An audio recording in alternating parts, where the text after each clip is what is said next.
देखो परिधि, तुम मेरी पत्नी हो और तुम्हें क्या पसंद है क्या ना पसंद है ये मैं अच्छे से जानने की कोशिश कर रहा हूँ। अभी हमारी अरेंज मैरिज है ना, धीरे धीरे तुम्हें समझने की कोशिश कर रहा हूँ।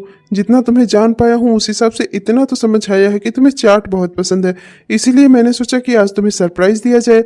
चलो, कोई ना कोई चाट जो तुम्हारा मन करे वो सा चाट खा लो, चाहे दही भल्ला खा लो, चाहे दाबेली खा लो, चाहे पेटीज खा लो, चाहे दही पूरी खा लो, चाहे पानी पूरी खा लो, जो तुम्हें अच्छा लगे। Thank you so much. मुझे नहीं लगा था कि कभी आप मेरे लिए इतना भी करेंगे। जब मेरी शादी हो रही थी मैं तो बहुत डर रही थी। मुझे लगा कि मुझे भी ऐसा ही पति मिलेगा जो मेरी ख्वाहिशों को नहीं समझेगा। आप तो मुझे पूरी तरह से समझने की पूरी कोशिश कर रहे हैं। मुझे ये बात जानकर बेहद खुशी होती है। अच्छा वो परिधि, वो उस दुकान वाले के पास लगता है कि मेरा पर्स छूट गया। 2 मिनट रुको, मैं भी लेकर आता हूँ। ओके ठीक है। अरे ये तो परिधि है। हाय परिधि, तुम यहाँ कैसे? चाट के साथ पर, वो भी अकेली? अरे मेघा तुम यहाँ कैसे? मैं तो अपने हस्बैंड के साथ आई हूँ चाट खाने। वो बस दुकान पर उनका पर्स छूट गया ना, वही लेने गए हैं। ओह अच्छा अच्छा, अपना पर्स लेने गए हैं जीजा जी। तुम्हें वो लाए हैं यहाँ चाट खिलाने। सुना है परिधि तुम्हारा ससुराल भी बहुत बड़ा है। तुम्हारी सास है, एक ननद है, एक देवर है ना परिधि? काफी बड़ा परिवार है ना जीजा जी का? अरे कहाँ, जितना तुमने सुना है बस इतना ही परिवार है उनका। एक बहन है, एक भाई है और ये अपना है और इनकी एक माँ है। आराम से कट जाती है परिवार में। सभी लोग बहुत अच्छे हैं। ससुराल मेरा जैसा भी हो सब लोग बहुत अच्छे हैं। सब मेरा हर तरह से ख्याल रखते हैं। सब मुझे खुश करने की कोशिश करते रहते हैं। वो सब तो ठीक है, पर मैं जानती हूँ ना ससुराल की असलियत क्या होती है। अरे एक ननद ही काफी है और तुम्हारी तो सास भी है। कितना अच्छा होता अगर तुम्हारी सास मर गई होती। कम से कम तुम हस्बैंड वाइफ आजादी से तो रह पाते। और दूसरी है तुम्हारी ननद, अभी एक और भार तुम्हारे सर पर टंगा हुआ है। और तीसरा भार है तुम्हारा देवर। अभी कल को पता नहीं कैसी लड़की आ जाए, फिर उसके बाद तुम लोगों का हिस्सा बांट होगा। हर चीज दो भागों में बटेगी। कहाँ अच्छा है तुम्हारा ससुराल? अरे सब कुछ अच्छा है, सब कुछ बहुत बढ़िया है। तुम्हें पता है इनके भाई ना, इनका छोटा भाई मुझे सीता माँ की तरह सम्मान देता है। और इनकी बहन मतलब मेरी ननद, वो मुझे एकदम बहन की तरह मानती है। तुम्हें पता है आज मैं आ रही थी इनके साथ चाट खाने, तो उसने कहा भाभी आप चले जाओ, माँ के लिए जो खाना बनाना है ना मैं बना दूंगी। माँ के लिए वो खाना बना रही है आज और मैं इनके साथ चाट खाने आई हूँ। अब तो तुम्हारी समझ में आ ही गया होगा कि मेरा ससुराल कितना अच्छा है। तुम्हारी ननद ने ना तुम्हें बेवकूफ बना दिया। वो तुम्हें तुम्हारे पति की नजरों में गिराना चाहती है। हर दिन तो तुम काम करती होगी, हर दिन तो तुम खाना बनाती होगी, पर आज एक दिन अगर तुम चाट खाने आ रही थी तो उसका ये बोलना जरूरी था कि मैं खाना बना दूंगी, भाभी आप जाओ चाट खाओ। अरे तुम जानती नहीं क्या, तुम्हारी ननद ना अपने आप को बड़ा दिखा रही है, तुम्हें छोटा साबित कर रही है। अरे ससुराल इतना ही अच्छा होने लगे ना तो लड़कियां फिर मायके के लिए क्यों रोए? अब जब तुम घर जाओगी तुम्हें पता चलेगा तुम्हारी ननद और तुम्हारी सास दोनों ने खाना खा लिया है। तुम्हारी ननद ने खाना बनाया है। ऐसे ही तुम्हारे पति के आगे वो लोग तुम्हें उनकी नजरों में गिरा रही हैं। तुम समझ नहीं पा रही हो। तुम जो सोचती हो कि सब दौड़ दौड़ के काम कर रही हैं, सब बहुत खुश है तुम्हारे आने से ना, सब तुम्हें तुम्हारे पति की नजरों में गिरा रहे हैं। एक दिन जब तुम्हारे पति को लगने लगेगा कि वो सारा काम ना सब उन्हीं लोग करते हैं, तब वो लोग काम करना छोड़ देंगी, तब वो लोग तुमसे काम कराएंगी। अरे ससुराल में बहुत सी राजनीति होती है, तुम क्या जानो। अभी पढ़ी लिखी, बस तुम्हारी तुरंत शादी हो गई। क्या ये सब तो मैंने सोचा ही नहीं। क्या ऐसा भी हो सकता है? वाकई में तुम सही कह रही हो। यहाँ की राजनीति से मैं बिल्कुल भी वाकिफ नहीं हूँ। सही कह रही हो तुम। शायद मेरी ननद और मेरी सास मेरे साथ इसीलिए ये सब कर रही हैं। शायद मैं तो कुछ सच्चाई किसी की जान ही नहीं पाती। वाकई में मैं बेवकूफ हूँ। अब तुम्हें क्या कहूँ, मैं तो तुम्हारी चचेरी बहन हूँ, तुम्हारा भला ही सोचती हूँ, तुम्हें सही सलाह ही दूंगी।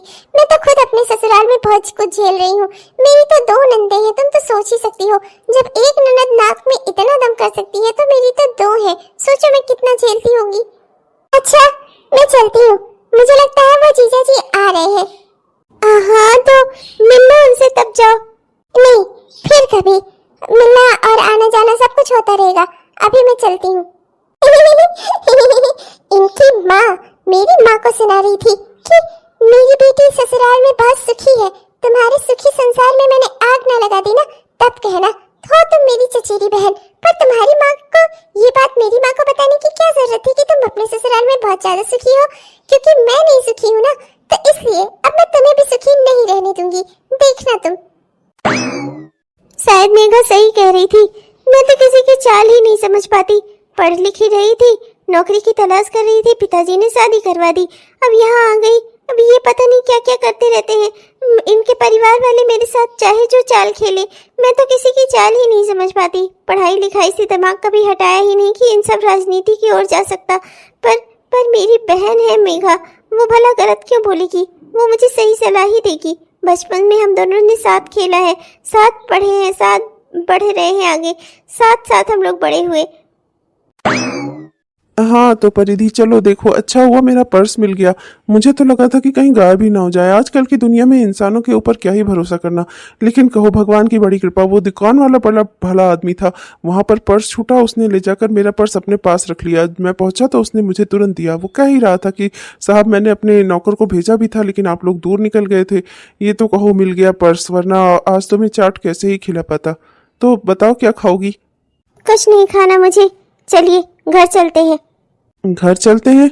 अरे ऐसे कैसे? चाट खाने ही तो हम बाहर आए हैं। बताओ ना क्या खाओगी? दही पूरी, दही बड़ा, पेटीज, दाबेली, भल्ला, पानी पूरी, दही पूरी, क्या खाओगी बताओ ना। मुझे कुछ नहीं खाना, चलिए घर चलते हैं। अरे मगर बताओगी हुआ क्या है? अरे सुनोगी? अरे सुनो तो। हाँ माँ, मैं तो सोच रही थी कि हाँ कल संडे का दिन रहेगा तो कल हम लोग छोले भटूरे बना लेते हैं, है ना माँ? अच्छा रहेगा। भाभी जब से घर में आई है हमने कुछ नया और अच्छा भी नहीं बनाया है, तो छोले भटूरे बनाकर खिला दूं मैं भाभी को। कल तो मैं यही सोच रही हूँ। हाँ हाँ बेटा, बना ले, जो तेरा दिल करे वो बना ले। मैं तो इसी बात से खुश हूँ कि औरों के घर में जब भाभियाँ आती हैं तो नंदे काम ही नहीं करना चाहती, और एक मेरी बेटी है जो चाहती है कि मैं भाभी को ये बनाकर खिला दूं, वो बनाकर खिला दूं। मैं बहुत खुश हूँ बेटा कि तू इतनी अच्छी है। मुझे कुछ नहीं खाना है और ना ही मुझे किसी से बात करनी है। कुछ देर तक मेरे कमरे में कोई ना आए तो ही अच्छा है, समझे आप लोग? अरे भाभी, भाभी हुआ क्या है? भाभी आप गुस्सा क्यों हो? भाभी बताओ ना भाभी। सोनिस, तूने बहू के साथ झगड़ा किया है क्या? तो उसे चाट खिलाने बाहर लेकर गया था ना, ऐसा क्या कह दिया तूने जो वो इतना गुस्से में आ गई? हाँ हाँ भैया, आपने भाभी को क्यों नाराज किया? अभी उन्हें आए हुए इस घर में समय ही कितना हुआ है। हम लोगों को उनका सहयोग करना चाहिए, उनका साथ देना चाहिए, उन्हें महसूस कराना चाहिए कि ये परिवार भी उनका है। और आप भाभी के साथ ही झगड़ा कर रहे हो। भैया ऐसा क्यों किया आपने? अरे आप दोनों मेरी बात सुनेंगी, रुक के तब तो मैं आप दोनों को समझा पाऊंगा। अरे माँ, मैं सच कह रहा हूँ, मैं कसम खाकर कहता हूँ, मैंने कोई झगड़ा नहीं किया। मैं तो उसे चाट खिलाने ले गया था। चाट की दुकान पे वो खड़ी हुई तो अचानक से मेरा ध्यान मेरे पर्स की ओर गया। तो उससे पहले हम जिस शॉप पर रुके थे ना माँ, दही का वो लस्सी पीने, तो उसी लस्सी वाले के यहाँ मेरा पर्स छूट गया था माँ। तो वही पर्स लेने मैं लस्सी वाले के पास गया, फिर उससे अपना पर्स लिया। उस बेचारे ने संभाल कर रखा हुआ था, उसने मुझे अपना पर्स दिया। फिर उसके बाद उससे थोड़ा नमस्ते और धन्यवाद वन्यवाद वगैरह हुआ, फिर वहां से वापस लौट कर आया। बस तब से मैं देख रहा हूँ परिधि का मूड ही बिगड़ा हुआ है। उसने तो साफ साफ मना कर दिया मुझे कुछ नहीं खाना, और चुपचाप पैर पटकती हुई घर की ओर आ गई। फिर कैसे पता चलेगा कि आखिर भाभी को गुस्सा किस बात का है? हम उन्हें ऐसे तो नहीं छोड़ सकते। अगर वो गुस्से में है हम उन्हें ऐसे ही रहने दें? उन्होंने चाट भी नहीं खाई, सुबह से एक ही बार उन्होंने खाना खाया है और अभी शाम होती जा रही है। माँ, हम उन्हें खाना कैसे खिलाएं? उन्हें किस बात का गुस्सा है? माँ, किस बात की नाराजगी है? हमें पता करना चाहिए। बेटा, मुझे तो समझ ही नहीं आ रहा है। पता नहीं बहू किस बात से गुस्सा है, पर अब कैसे पता चले कि बहू किस बात से गुस्सा है? बस एक ही बात हो सकती है, मैं जाकर बहू से बात करूं। नहीं नहीं माँ, आप दोनों चिंता मत करो, मैं ही जाकर बात करता हूँ उससे। हो सकता है कि मुझसे ही अनजाने में मेरे ही मुंह से कुछ निकल गया हो, या पता नहीं किस बात से मेरी किसी और हरकत से वो नाराज हो गई हो। इस समय उसका मूड ठीक नहीं है। मैं जाता हूँ, मैं उससे बात करता हूँ माँ, आप लोग चिंता मत करो। मैं उससे बात करके उसे मनाकर और खाना भी खिला दूंगा। बहुत अच्छी बात है बेटा। देख बेटा, वो तेरी पत्नी है, तेरी जिम्मेदारी है उसकी खुशियों की का ख्याल रखना, उसके दुख का ख्याल रखना, ये सब कुछ तेरी जिम्मेदारी है बेटा। बहुत अच्छा किया जो तूने खुद से ये डिसीजन लिया कि तू जाकर उसे मनाएगा और उसे खाना खिलाएगा। देख बेटा, वो अभी यहाँ इस परिवार में हमारे ही तो भरोसे है, हम उसे इस तरह से नहीं छोड़ सकते ना। जा और जाकर अब बहू से माफी मांग लेना, उसे मना लेना, ठीक है?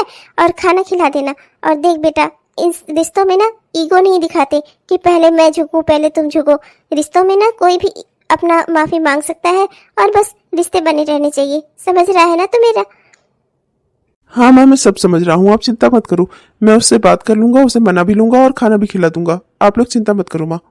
भैया मैंने ओवन में खाना रख दिया था गर्म होने को, अब तक तो गर्म भी हो गया होगा, आप निकाल लेना ठीक है। ठीक है, मैं निकाल लूंगा। माँ मैंने तो थोड़ा ही खाना बनाया था, मुझे लगा था कि भाभी बाहर से खाना खाकर आएंगी, पर वो तो बिना खाए ही वापस आ गई, इसीलिए तो मैं आपके लिए खाना गर्म कर रही थी। पर वही खाना मैंने भैया को ऑफर कर दिया। मैंने सोचा भैया भाभी को मनाएंगे, फिर उन्हें जल्द से जल्द कुछ खिलाना होगा, तो वही खाना खिला दी। मैं आपके लिए अभी बना देती हूँ माँ, बस आप मुझे 20 मिनट देना। अरे बेटा कोई जल्दी की बात नहीं है, तो आराम से बना ले। मैं तो बस इसी बात से चिंतित हूँ कि पता नहीं बहू को क्या हो गया, पता नहीं मेरे बेटे नालायक ने उसने क्या कह दिया उसे, वरना मेरी बहू इतना गुस्सा नहीं हो सकती, वो तो हमेशा खुश ही रहती है। जैसे मेघा ने बताया था ना, मैंने भी सुबह से एक भी काम नहीं किया है। अब मैं इस घर में कोई काम नहीं करूंगी। क्यों करूं मैं? कर कर कर खिलाऊं अपनी ननद को और अपनी सास को। हाँ नहीं तो देवर का तो अभी शादी का कुछ अता पता ही नहीं है, वो तो अभी छोटा है। तो कुल मिलाकर इस घर में काम करने वाली नौकरानी और बाई बनकर मैं ही तो रह जाऊंगी। अच्छा किया मैंने कुछ नहीं किया, अब मैं इस घर में कुछ करने वाली भी नहीं हूँ, बैठूंगी आराम से। जैसे मेघा मुझसे कहती है, अपने आप को काम करने वाली मत बनाओ, मैं भी अब अपने आप को काम करने वाली नहीं बनाऊंगी। क्या बढ़िया रील है, वाह। भाभी ओ भाभी, भाभी मैंने नाश्ते में पास्ता बनाया है, ले आऊं क्या आपके लिए? जरा सा अगर रील भी देखते रहो ना, इस छिपकली को संतोष नहीं है। सोच रही होगी मैं तो बैठ के रील देख नहीं पा रही हूँ, मेरी भाभी कैसे देखे। चलिए आई खाना पूछने के बहाने मुझे उठवाने, अभी बताती हूँ इसे मैं। मुझे पास्ता अच्छा नहीं लगता, एक काम करो जाओ जाकर समोसे बना लो। समोसे? पर भाभी मैं एक नाश्ता तो बना चुकी हूँ, दूसरा नाश्ता फिर से बनाऊंगी तो बहुत समय नहीं लग जाएगा। समोसे मैं कल परसों में बना लूंगी, आप आज पास्ता ही खा लो। तो मतलब अब इस घर में मुझे खाना भी नहीं मिलेगा, अपने मन का नाश्ता भी नहीं मिलेगा। तुम लोगों की इतनी पहरेदारी हो गई है मेरे ऊपर। आने दो आज उनको, आज मैं उन्हें बताती हूँ। बस बहुत हो गया, अब मुझे तुम लोगों के साथ रहना ही नहीं है। तुम लोगों ने ना मेरी नाक में दम करके रखा हुआ है, ये भी कोई बात हुई क्या? इस घर में अपने मन से कुछ कर ही नहीं सकते, जो अच्छा लगे वो खा पी नहीं सकते, हर चीज पर तुम लोगों का पैरा है। अरे नहीं भाभी ऐसी कोई बात नहीं है, अगर आपको बुरा लगा तो उसके लिए माफी चाहती हूँ। मैं समोसे ही बना देती हूँ। दीदी क्यों बना लोगी तुम समोसे? भाभी के क्या हाथ पांव नहीं है? मैं बहुत दिन से देख रहा हूँ, घर का कोई एक काम भी भाभी नहीं करती। भैया के जाने के बाद अपना मोबाइल लेके कहीं यहाँ बैठी रहती हैं, कहीं वहां बैठी रहती हैं। अरे घर है ये, इनका भी तो घर है, इनको भी तो अपने हाथ ही लाने चाहिए। और ना तुम ना माँ, इन्हें कोई कुछ कहता ही नहीं है। ओ भाभी, अगर आपका समोसे खाने का मन है ना तो आप खुद बना लो। मेरी बहन के कल एग्जाम है, जाओ तुम अपनी तैयारी करो एग्जाम की। अरे भैया तुम क्यों बोल रहे हो? तुम जाओ अपना काम करो ना, तुम्हें तो अपनी पढ़ाई है ना, क्यों बोल रहे हो बीच में? अभी भाभी को गुस्सा आ जाएगा। जाओ भैया मत बोलो। और वैसे भी अभी माँ भी घर पर नहीं है। भैया मैं तुम्हारे आगे हाथ जोड़ती हूँ, जाओ तुम अपना काम करो। मैं बना लूंगी, मैं देख लूंगी घर में क्या कैसे करना है, मैं अपना एग्जाम भी देख लूंगी। जाओ तुम अपना काम करो। ओहो, अब ये हाल है इस घर में। छोटे छोटे घर के जो छोटे हैं मुझसे, वो भी मुझ पर चढ़ाई कर रहे हैं। वाह वाह, क्या लक्षण है तुम लोगों के, क्या संस्कार दिए हैं तुम लोगों की अम्मा ने तुम लोगों को, कि अपनी ही बड़ी भाभी से खड़े होकर लड़ रहे हो तुम लोग, मेरे ही पति के टुकड़ों पर पलने वाले, और मुझको ही आंख दिखा रहे हो तुम लोग। हाँ नहीं तो बड़े आए हो, तुम लोगों को तो चाहिए चुपचाप से मेरी सेवा करो, और ऊपर से तुम लोग मुझे आंख दिखा रहे हो। आने दो आज उनको, आज तो मैं उनको बता के रहूंगी। उनके भाई बहन जिसे वो प्यार से पाल पोस रहे हैं ना, वो आस्तीन के सांप है, सांप। बस भाभी, मैं इससे ज्यादा बर्दाश्त नहीं करूंगा। आपको जो मन में आ रहा है वो बोलती जा रही हैं आप, ऐसी भी क्या बड़ी बात हो गई है? भैया के जाने के बाद एक काम तो आप करती नहीं है, अगर मैंने सच्चाई बोल दी तो आपको बड़ा बुरा लग रहा है। आशीष भैया तुम जाओ यहाँ से, क्यों तुम हो यहाँ पर? भैया प्लीज मैं तुमसे विनती कर रही हूँ, जाओ यहाँ से। माँ भी घर पर नहीं है, इस समय ऐसा कुछ करना ठीक नहीं है। भैया प्लीज तुम जाओ यहाँ से। मैं यहाँ से क्यों जाऊं?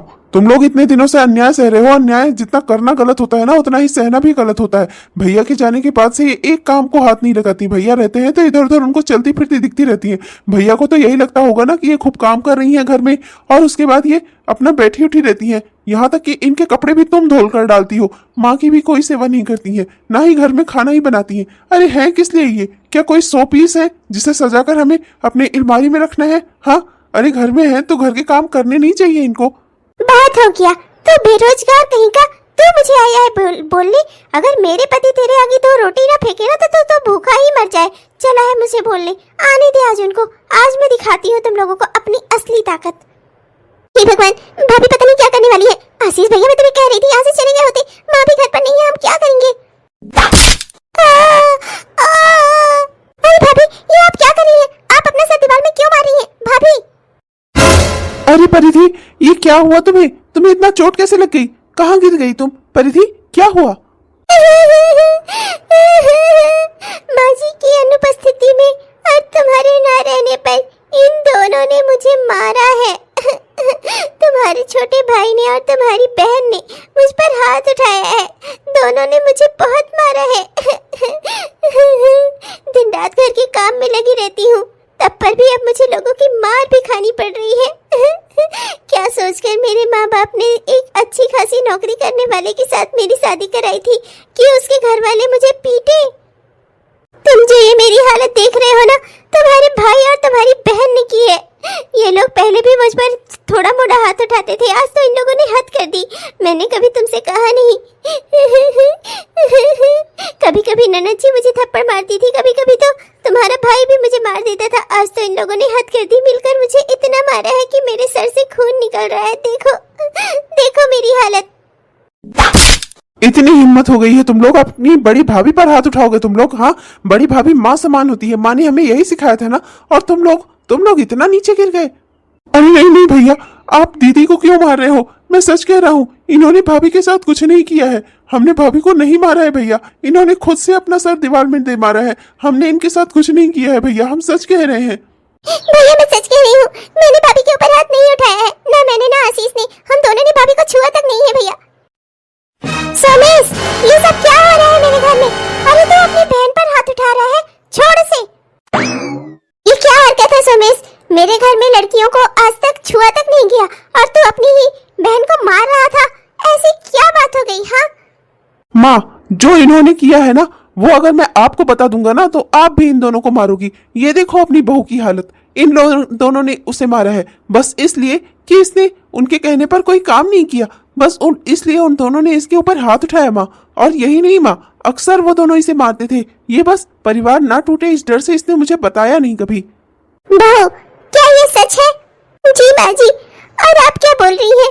आप ही के कहने पर तो ये लोग ये सब करते थे। क्या? ये तुम क्या कह रही हो? मेरे कहने पर? मैंने कब इन लोगों को कहा कि ये तुझ पर हाथ उठाए? मेरे घर का हमेशा का नियम रहा है, लड़कियों और बहुओं को ऊपर कोई हाथ नहीं उठाएगा, कोई उन्हें छुएगा तक नहीं। तो नियम तेरे लिए बदल कैसे सकते हैं बहू? मैं अपने ही बच्चों को ये आदेश दूंगी कि वो अपनी ही बड़ी भाभी पर हाथ उठाए? तो क्या मैं झूठ बोल रही हूँ माँ जी? क्या आप हमेशा घर में होती नहीं थी जब ये लोग मुझे मारते थे? आज आप नहीं थी तो आज आप सती सावित्री बन रही हैं। आप तो खुद कहती थी कि जितना हो सके उतना मुझे दबा कर रखा जाए। तुम रो नहीं, तुम चिंता मत करो, मैं तुम्हें अभी डॉक्टर को दिखाने ले चलता हूँ। माँ, मुझे आपसे ये उम्मीद नहीं थी। भाभी आप क्या कह रही हैं? आपने हमारे ऊपर जो इल्जाम लगाना था लगाया, पर माँ के ऊपर? भाभी जाने दो बच्चों, कोई बात नहीं। अगर तुम लोगों ने कोई गलती की है तब भी उसकी जिम्मेदारी मैं ही लेती हूँ। अगर तुम दोनों ने अपनी भाभी पर हाथ उठाया है तो वाकई में उसकी जिम्मेदार मैं ही हूँ। मैं ही गलत हूँ बेटा, मुझसे ही कहीं ना कहीं कोई गलती हुई है। मेरे ही संस्कारों में कोई कमी रही होगी जो आज ऐसा हुआ है। मैं 2 पल को घर के से बाहर क्या गई, घर में इतना बड़ा कांड हो गया। अब बस, अब बहुत हो गया। बहुत इतने दिनों से मैं काफी कुछ सुनती और सहती आ रही हूँ। ठीक है बेटा, अगर हम सब गलत है ना, हम सब तेरे साथ रहने लायक नहीं है ना, तो हम लोग यहाँ से चले जाते हैं। तू रह अपना इसी घर में, हमें यहाँ से कुछ नहीं चाहिए। ये घर तुम्हारे भाई ने बनवाया था और उसकी इच्छा थी कि हम लोग यहाँ आकर रहे अपने परिवार के साथ। पर अब मुझे समझ आ गया है, मेरा और तुम लोगों का यहाँ रहना सही नहीं है। हमें अपने घर चलना होगा, जो घर तुम्हारे बाबूजी ने बनवाया था हमारे लिए। चलो यहाँ से। रो नहीं परिधि, मैं सब ठीक कर दूंगा, तुम बिल्कुल चिंता मत करो परिधि। तुम मेरी बीवी हो, तुम्हें मैं किसी को हाथ नहीं लगाने दूंगा। इन लोगों की हिम्मत कैसे हुई मेरी बीवी को इतना मारने की? तुम्हें मुझे पहले बताना चाहिए था। माफ कर दीजिए मुझे, मैं तो आज भी आपको ना बताती। यही हुआ ना जो होना था। आखिर आपकी माँ, आपकी बहन, आपका भाई सब आपको छोड़कर चले गए ना, आपको अकेला कर दिया ना इन लोगों ने। मैं ये नहीं चाहती थी कि आप अपने परिवार से दूर हो जाए। ओहो परिधि, चिंता मत करो, मेरे लिए तुम ज्यादा इंपॉर्टेंट हो। तुमसे शादी हुई है मेरी, मैं तुम्हारी जिम्मेदारी नहीं लूंगा तो फिर किसकी जिम्मेदारी लूंगा? यहीं रुको, मैं मोहल्ले से डॉक्टर को बुलाकर लाता हूँ, तुम्हारा इलाज कराता हूँ। सोचा नहीं था मेरे परिवार वाले इतने क्रूर निकलेंगे। इन लोगों को गांव से शहर मैं लेकर आया, यहाँ शहर में अच्छी जिंदगी दी, पर ये लोग इस लायक ही नहीं थे। वाह, मेरे रास्ते के सारे कांटे हट गए आज। मैंने बहुत ही बुद्धि से अपना काम किया। जैसे मेघा ने मुझे बताया था, मैंने अपने पति को उसके घर से अलग कर दिया। अब मेरा पति सिर्फ मेरा है और उसकी सारी कमाई भी सिर्फ मेरी है। बेकार में इन लोगों पर खर्चा हो रहा था सब कुछ। माँ मैं सच कह रही हूँ। मैंने ना आशीष भैया ने, हम दोनों ने भाभी पर हाथ नहीं उठाया। माँ पता नहीं क्यों भाभी ऐसा कह रही है, पता नहीं क्यों भाभी झूठ बोल रही है। माँ आप विश्वास करो हमारा, हमने ऐसा कुछ नहीं किया है। हम आपके संस्कारों को भूलकर ऐसा नहीं कर सकते। माँ रो मत मेरी बेटी, चुप हो जाओ। मुझे तुम लोगों पर पूरा भरोसा है। मैं जानती हूँ कि तुम लोगों ने ऐसा नहीं किया है। मैं अपने सभी बच्चों को जानती हूँ। मैंने अपने जो संस्कार दिए हैं, मुझे उन संस्कारों पर पूरा भरोसा है। तुम लोग अपने बाबूजी के दुनिया से जाने के बाद उनका नाम नहीं खराब करोगे, इतना यकीन है मुझे तुम बच्चों पर। मैं जानती हूँ और उस यकीन का ही फल देख लो बेटा कि तुम्हारे भाई ने तुम पर हाथ उठाया पर तुमने एक बार भी उस बात का विरोध नहीं किया और ना ही अपना गुस्सा जताया, बल्कि तुम इसलिए दुखी हो कि तुम्हारी भाभी ने तुम पर इल्जाम लगाया कि तुमने उसके ऊपर हाथ उठाया। बेटा मैं जानती हूँ कि तुम लोगों ने ऐसा नहीं किया, पर अब जो भी है, अगर बहू हमें उस घर में नहीं देखना चाहती थी तब पर भी हमारा उस घर में रहना ठीक नहीं था। इसलिए तुम लोग यहाँ लेकर मैं तुम लोगों को चली आई, जिससे हम लोग कम से कम यहाँ रहेंगे तो बहू तो वहाँ खुश रहेगी। माँ पर शुरुआत में जब भाभी आई थी तब वो हमसे कितना खुश रहा करती थी, हमसे कितनी अच्छे से बोलती थी। माँ हमसे अच्छे से बोलती थी, मैं तो उनके बाल भी बांध देती थी, कितना खुश हो जाती थी वो, कितना प्यार से रखती थी हम लोग को। फिर अचानक से माँ भाभी को क्या हो गया? जो भी हुआ हो बेटा, अब हम क्या कर सकते हैं। अगर बहू हमें वहाँ नहीं देखना चाहती तो हमें वहाँ नहीं रहना चाहिए। ये बात सीधी और सरल है और तुम दोनों यही समझ लो, जो भी है हमारे जितना भी है हम उसी में खा लेंगे, पर हम बहू को परेशान नहीं करेंगे। वो अपना अब नई शादी में अपने पति के साथ खुश रहे। बच्चों की खुशी में ही माँ बाप की और उनके भाई बहनों की खुशी होती है। पर माँ यहाँ तो कुछ है ही नहीं, हम कैसे रहेंगे? माँ यहाँ तो कुछ है ही नहीं। आप चिंता मत करो दीदी, मैं जा रहा हूँ काम करने। कहीं ना कहीं कुछ ना कुछ काम मुझे मिल जाएगा। मैं शाम तक आप दोनों के खाने की व्यवस्था कर दूंगा। माँ आपका बेटा इतना भी नाकारा नहीं है कि अपनी माँ और अपनी बहन को भूखा रखे। मैं जा रहा हूँ। माँ कैसे क्या हो गया? आशीष तो अपना डॉक्टरी की पढ़ाई करने जा रहा था ना, पर भैया के ये सब करने के बाद वो काम ढूंढने निकल पड़ा। माँ पापा का सपना, भैया का सपना, हम लोगों का सपना अधूरा रह जाएगा। अब आशीष का भी डॉक्टर नहीं बनेगा ना। आशीष का कितना मन था डॉक्टर बनने का। माँ जाने दे बेटा, जब परिस्थितियाँ पड़ती हैं ना तो इंसान के सपने, अच्छाइयाँ सब कुछ खत्म हो जाती है। मैं बस इतना जानती हूँ कि कोई भी सपना जिंदगी से बड़ा नहीं होता। हाँ मेघा, हाँ हाँ, अरे हाँ वो तो मूवी बहुत अच्छी थी। नहीं कल की किटी पार्टी में तो मुझे आना ही है। हाँ हाँ हाँ बिल्कुल, देखना तुम, सबसे महंगी साड़ी ना मैं ही पहन कर आऊंगी। हाँ परिधि, परिधि, एक मिनट मेघा, मैं तुझे बाद में फोन करती हूँ। बाय। वाह बहुत अच्छा किया आप जल्दी घर आ गए। बहुत अच्छा किया आपने। आज तो मैं आपको बहुत मिस कर रही थी। क्या है ना कि कल एक बहुत अच्छी किटी पार्टी है, उसमें मुझे जाना है। सब सहेलियों ने चैलेंज किया है कि कौन सबसे महंगी साड़ी पहन कर आएगा। मैं जानती हूँ कि ये चैलेंज ना आप मुझे ही जितवाएंगे। चलिए ना चलते हैं, साड़ी की शॉपिंग करके लाते हैं। कोई महंगी सी बढ़िया सी साड़ी खरीद कर लाऊंगी। अब 15,000 तक की साड़ी तो विमला ही पहन लेती है, मैं तो 20,000 तक की साड़ी लाऊंगी। हाँ जो खुद दिखने में खूबसूरत हो, विमला से ज्यादा पैसों की हो। विमला का पति बिजनेसमैन है, तुम्हारा पति सरकारी नौकर है। हमें सोच समझ के खर्चा करना चाहिए। 40 से 45,000 तो मेरी सिर्फ तनख्वाह ही होती है। अब तुम वो भी लुटा दोगी, इसी तरह साड़ी पर खर्च कर दोगी तो हमारे पास महीने का खर्चा ही कितना बचेगा? ये आप कैसी बातें कर रहे हैं? अब तो आपकी माँ, आपके भाई, आपकी बहन भी नहीं है जिसके लिए आपको पैसे बचा कर रखने हो। अब तो जिंदगी में हम जो कमाएं वो आराम से उड़ा सकते हैं। देखिए जिंदगी की छोटी छोटी खुशियाँ ना इसी सब में है, जितना कमाओ उतना उड़ाओ। पर मैं ये पूछ रहा था कि आज खाने में कुछ बना भी है कि नहीं? रोज रोज का तुम्हारा यही है, घर पे कुछ खाना बनता ही नहीं है। हम बाहर शॉपिंग पे चल रहे हैं ना, हम वहीं चलकर खाएंगे।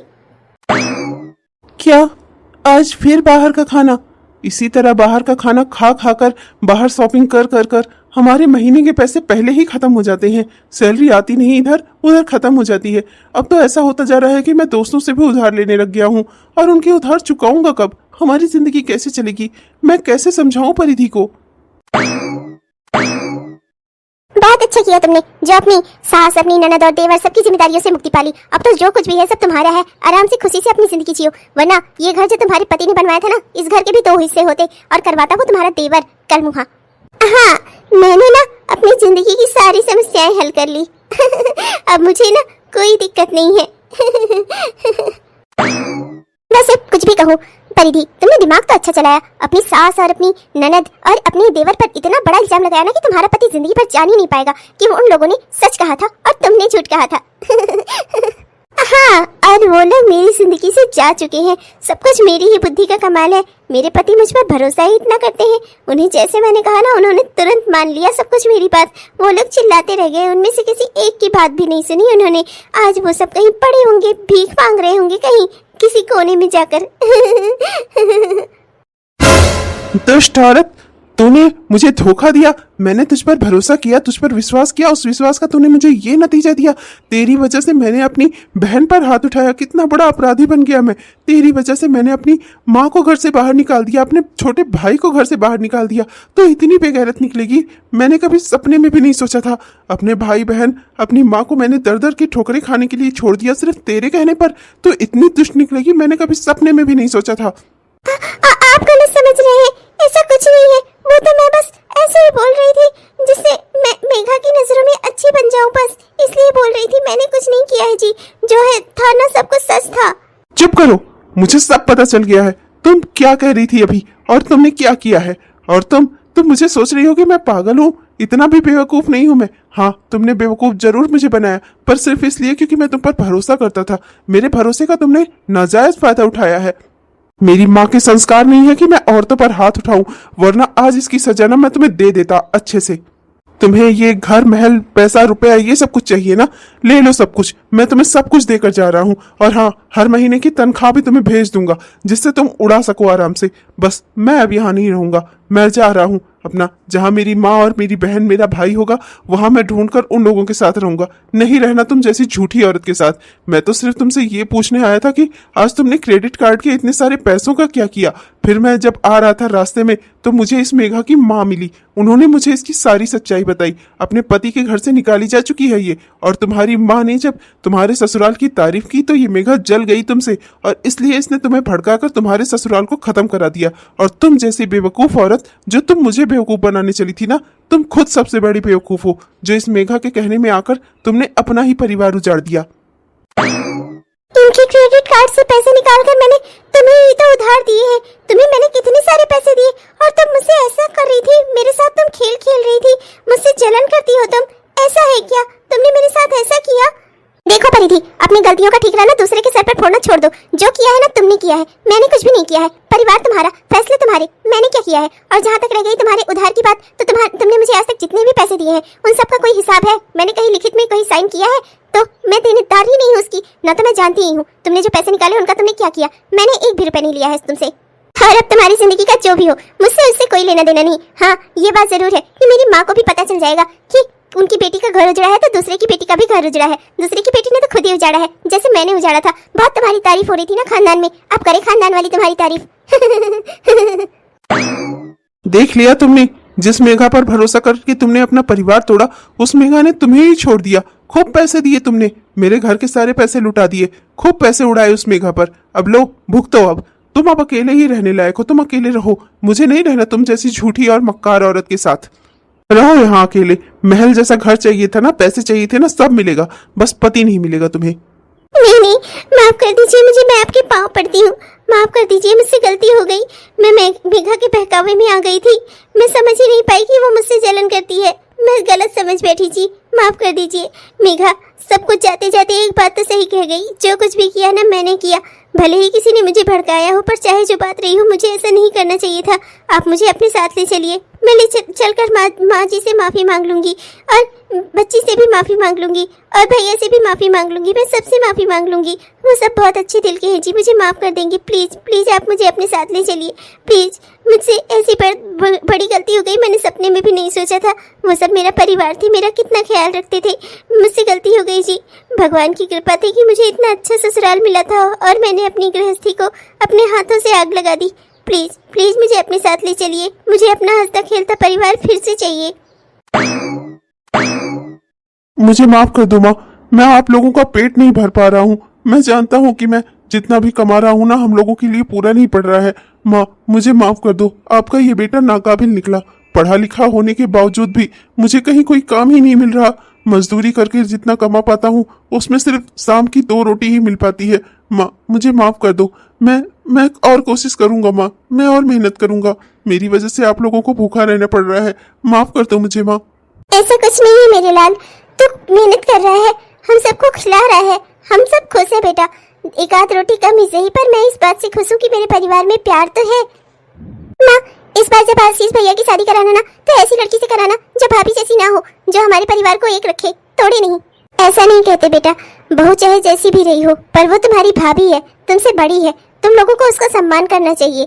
भले ही वो हमसे अलग रह रही हो, हाँ मानती हूँ कि उसकी प्राथमिकताएं अलग थी, वो हमारे साथ नहीं रहना चाहती थी, पर इससे ये मतलब तो नहीं निकलता ना कि वो बुरी हो गई। सब हर इंसान की इच्छाएं अलग अलग होती हैं। मैं बर्तन धुलकर आती हूँ माँ।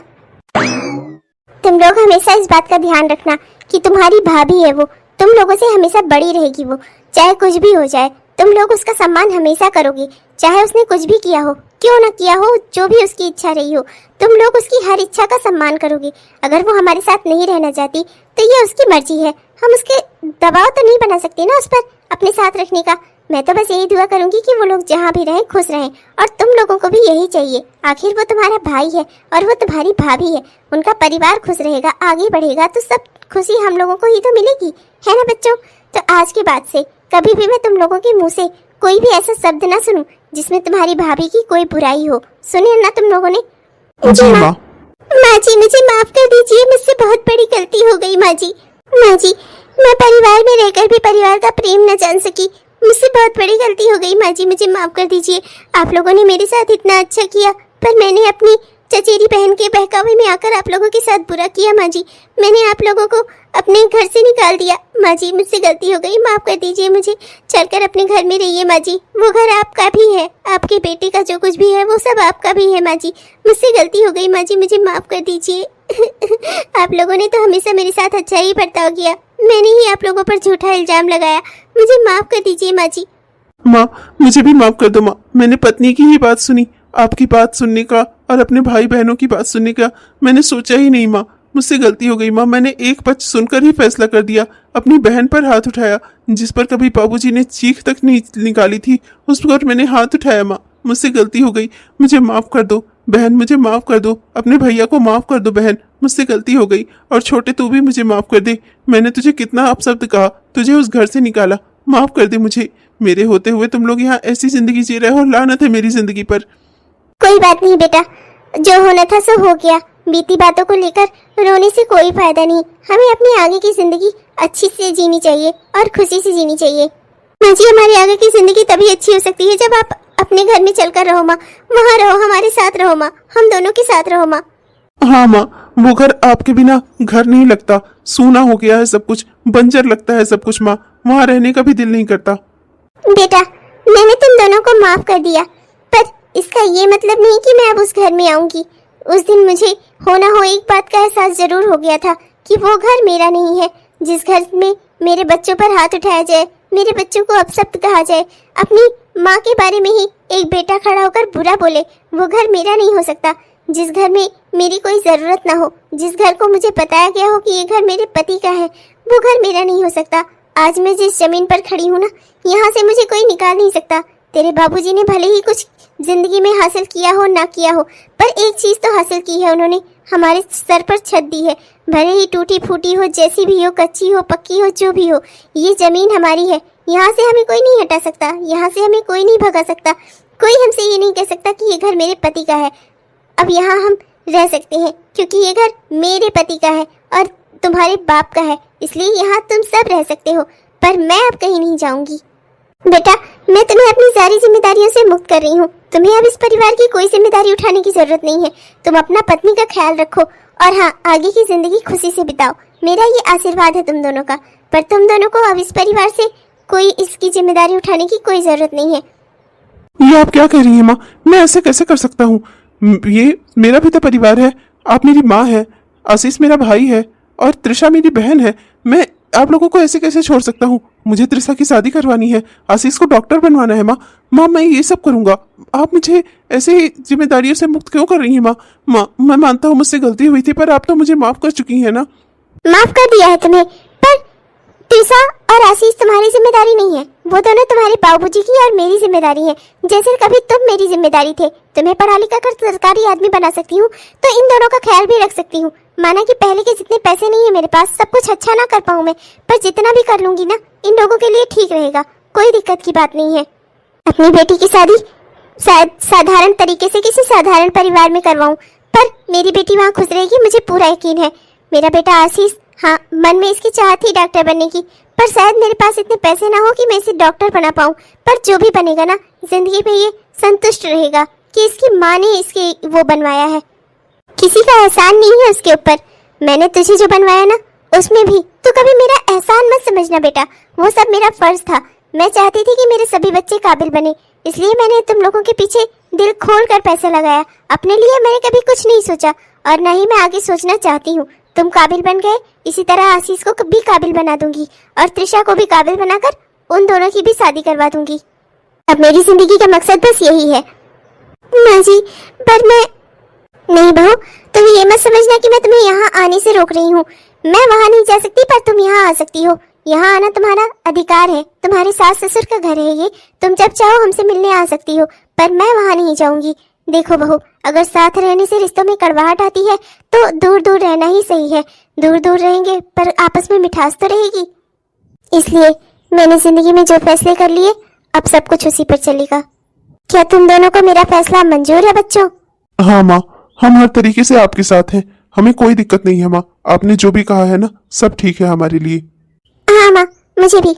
सुन लिया तुम लोगों ने, जिंदगी में सबसे बड़ी चीज होती है संतुष्टि, और जिस काम में संतुष्टि मिले ना वही सही है। हेलो दोस्तों, आप सबको दिल से मेरा प्यार भरा नमस्कार। कैसे हैं आप सब? उम्मीद करती हूँ कि बहुत ही बढ़िया होंगे। आपने हमारे यह वीडियो पूरा देखा, इसके लिए आपका दिल से बहुत बहुत धन्यवाद। दोस्तों कैसा लगा आपको? उम्मीद करती हूँ कि पसंद आया होगा, और अगर पसंद आया तो कृपया वीडियो को लाइक जरूर करिएगा और अपने दोस्तों को, रिश्तेदारों को वीडियो को शेयर भी जरूर करिएगा। और हाँ दोस्तों, अपने प्यारे प्यारे कमेंट्स तो हमें जरूर लिखिएगा। आपके प्यारे प्यारे कमेंट्स का ना हम दिल से इंतजार करते हैं दोस्तों। तब तक के लिए चलती हूँ दोस्तों। अरे हाँ दोस्तों, एक बात तो आपसे कहना ही भूल गई। हमारे जिन दोस्तों ने अभी तक हमारे इस चैनल को सब्सक्राइब नहीं किया है, कृपया सब्सक्राइब कर लीजिए दोस्तों, जिससे हमारे इस तरह के वीडियोस आप तक हर दिन पहुँचते रहें। अब चलती हूँ दोस्तों, तब तक के लिए मिलूंगी आपसे कल के वीडियो में। तब तक के लिए बाय बाय।